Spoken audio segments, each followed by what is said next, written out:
got so motherfucking design on right now. Bring it down, bring it down, bring it down. I got 3 old guys on the wall.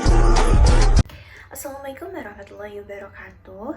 Perkenalkan, nama saya Anggunata Utami Rahman, NIM 122030024. Di sini saya akan membahas tentang ilmu bunyi. Video pembelajaran ini untuk memenuhi salah satu tugas ilmu aswad. Mungkin langsung saja kita langsung ke pembahasannya. Nah, setelah kita tahu bahwa bunyi itu kita sering dengar, apa itu bunyi? Nah, sebelum itu kita harus tahu dulu definisi dari bunyi. Menurut Ibnu Sina yang mendefinisikan bunyi, bahwa sesungguhnya bunyi adalah bergelombangnya udara dan tertahannya udara karena kekuatan dan pukulan dari penyebab apapun. Adapun ulama sekarang, maka di antara mereka adalah Ibrahim Anis yang mendefinisikan bunyi bahwa sesungguhnya bunyi adalah tabiat dohir yang diketahui bekasnya tanpa diketahui bentuknya. Nah, setelah kita tahu apa itu definisi dari bunyi, sekarang kita harus mengetahui sifat dari bunyi, yaitu suatu bunyi dapat didengar oleh manusia, maka harus memenuhi syarat-syarat. Nah, yang pertama, ada benda yang bergetar atau ada sumber bunyi. Dan yang kedua, ada medium yang merambatkan bunyi, baik melalui zat padat, cair, atau gas. Dan yang ketiga, pendengar harus berada dalam jangkauan. Dan yang keempat, frekuensi bunyi termasuk ke dalam frekuensi yang dapat didengar oleh penerima bunyi. Nah, kan tadi membahas tentang sifat dari bunyi. Nah, ternyata bunyi juga mempunyai syarat loh agar bisa disebut dengan bunyi. Karena tidak semua yang terdengar itu bisa dikatakan bunyi. Maka dari itu, untuk bisa dikategorikan bunyi harus memiliki syarat diantaranya. Yang pertama, dikategorikan sebagai gelombang, yaitu berupa hasil getaran yang merambat.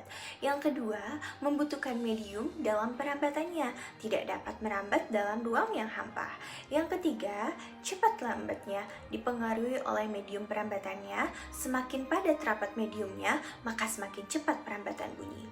Dan yang keempat, dapat mengalami resonansi dan pembantulan. Dan yang selanjutnya, jenis bunyi.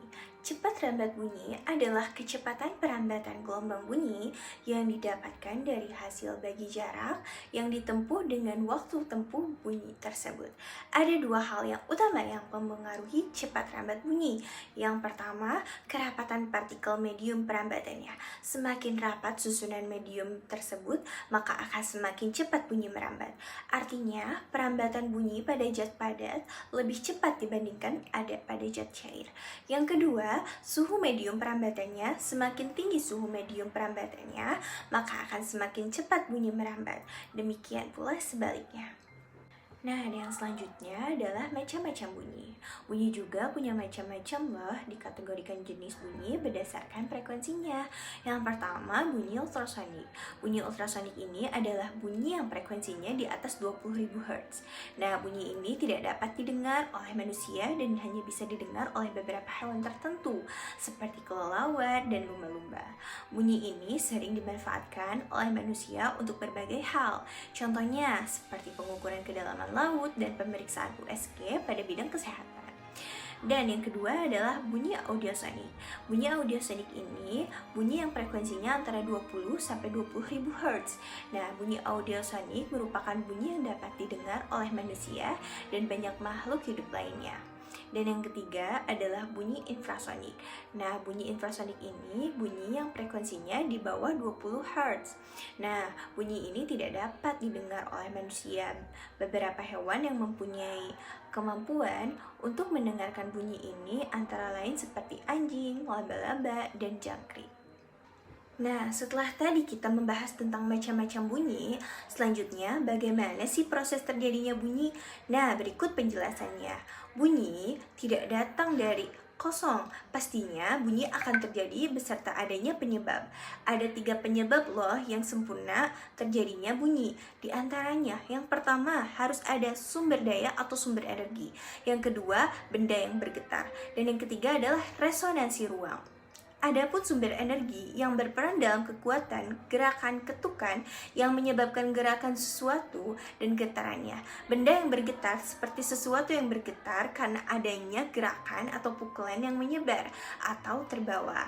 Nah, resonansi ruang ini pengertiannya adalah pusat suara dari benda yang bergetar dan itu yang akan membuat suara terdengar. Penjelasan di atas secara otomatis mengingatkan kita terhadap timbulnya bunyi dari alat musik gitar. Karena kita memetik gitar, maka gitar itu akan mengeluarkan bunyi dan terombang-ambing melalui lubangnya. Dan pembahasan yang terakhir yaitu bagaimana proses terbentuknya bunyi. Nah, secara garis besarnya terbagi atas 4 macam. Yang pertama, proses keluarnya bunyi dari paru-paru. Dan yang kedua, proses fonasi. Apa itu fonasi? Yaitu lewatnya bunyi dalam tenggorokan. Yang ketiga, proses artikulasi, yaitu proses terbentuknya bunyi oleh artikulator. Dan yang keempat, proses oronasal. Nah, proses keluarnya bunyi melalui mulut atau hidung.